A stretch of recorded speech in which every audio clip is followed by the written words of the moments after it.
In this tutorial in CyberLink PowerDirector, we're going to look at a new feature for subscribers of 365 as of the summer of 2025.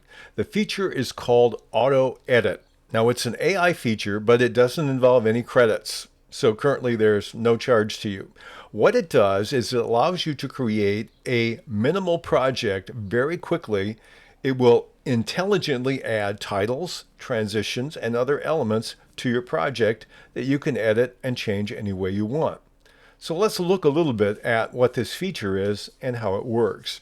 There are two ways to get to it. The first way is to open up the splash screen and click on the box that says Auto Edit.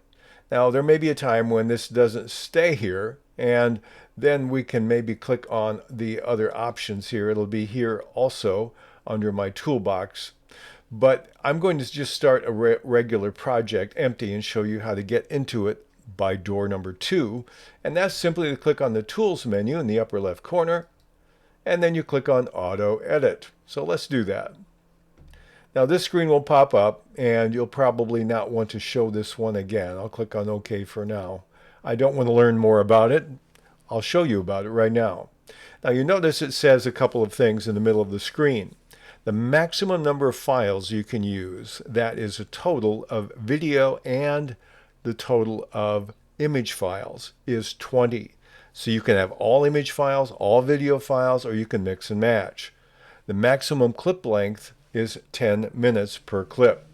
So those are your only limitations. So the first thing you want to do is you decide your aspect ratio down at the bottom. It shows you what media you've imported. Right now I'm 0 out of 20. Now I can make this full screen if I want, but for simplicity we'll go back to the normal size screen. I'm going to import my media. I'll click on the import media, and in this case I'll do a folder, and I'll navigate to the folder where I want my media. Now I'm clicking on select folder, and it imported this. Now you notice in this particular folder I just did a random selection of pieces of media. Some of them are images, some of them are videos. The next thing you want to do, if you look at the top, it says drag the clips to arrange the order of your video. Well, I want the horses on the beach to be the last thing, so I'll move this one over here. Again, you can enlarge the window if you have more. We're using this just because it's easy to record. Yeah, I can take an image like this one and move it between two movie clips. You can adjust this any way you want. So maybe I want these two reversed over here, and so that gives me a way in which I can modify it. So the first task, pull in your media. If I want extra media, what I can do is simply click on the Import Media button again. If I have something here I don't want, if I highlight it in the upper right corner, there's a garbage can icon. I click on that and it will remove it. Of course, I can add it later if I change my mind. I have 12 elements rather than 20. That's sufficient for me right now for this tutorial. So let's see what happens next. Once I have the media in the order I want, I click on the Create button in the lower right corner. I want to verify the aspect ratio of the project. I'm going to keep mine at 16:9. It analyzes this. Now what it tries to do is it looks at the content of your videos and your images to try to come up with titles. It will also add transitions. It will also add some other elements that you would put on different timeline tracks. It will add a background music. Now it's playing it. Let's listen.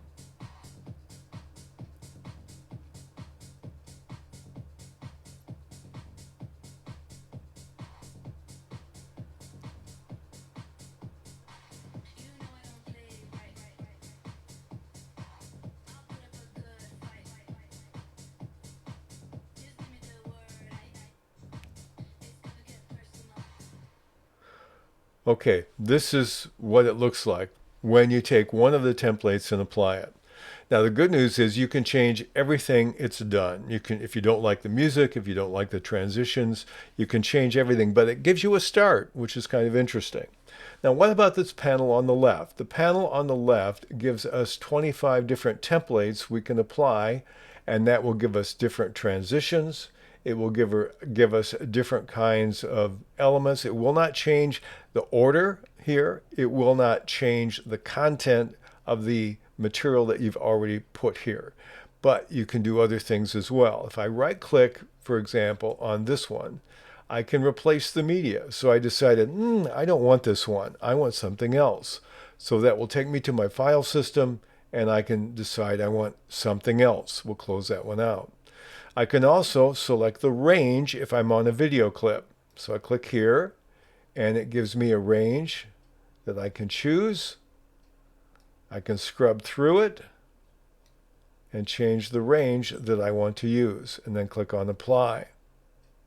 We'll cancel out of that.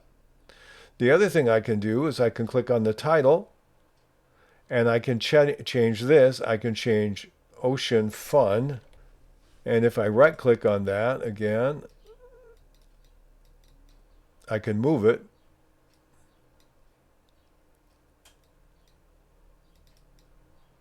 And I can change all the features of it, the font family. I can change the color, all these other elements, the size, any feature I want.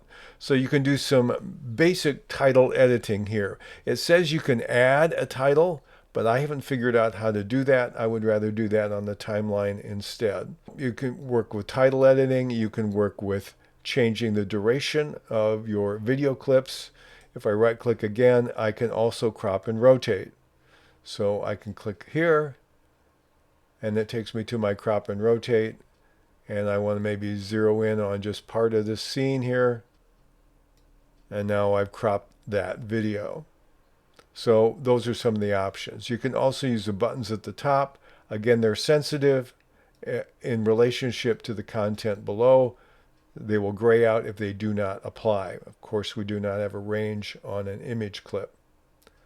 So that gives me the option of doing that. If I click the three dots, I still get the replace media or crop and rotate. So I do have some modifications I can use here. If I want to change the template again, I can change it as often as I want.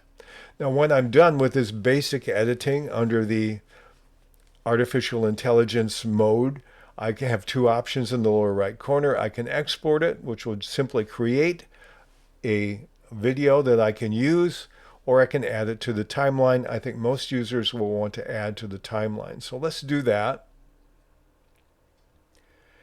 And we're adding it to our timeline here. And now we see everything that it's been doing. I'm going to enlarge my tracks so you can see we have lots of tracks here. If we look here, here's a crop and rotate. And here it's done some rotating and cropping. Let's enlarge it this way. In some cases, it adds here's a film roll transition. I can change that if I want. Here's another film roll transition. So you can do all the modification you want. It's selected the audio track, the sound track, and it looks like it had to repeat it from the beginning here. If I don't like it, I can mute it. I can replace it. I can change anything else I want to. This efix, I'm wondering what that is. Oh, okay. That's where it's taken these and it's put them in this template here. Okay. So I can turn that off. I can change things any way I want. You can do normal PowerDirector editing once you're on the track. And when you're satisfied with what you've done and how it started, you simply can click on export and you can produce it any way you want. But that's a little look at this auto edit function. For those who want to experiment with new things, it will also show you some techniques perhaps that you can use in your own editing that you might not have thought of. So it has some very interesting potential, I think. So that's the first look at using the auto edit function in CyberLink PowerDirector 365.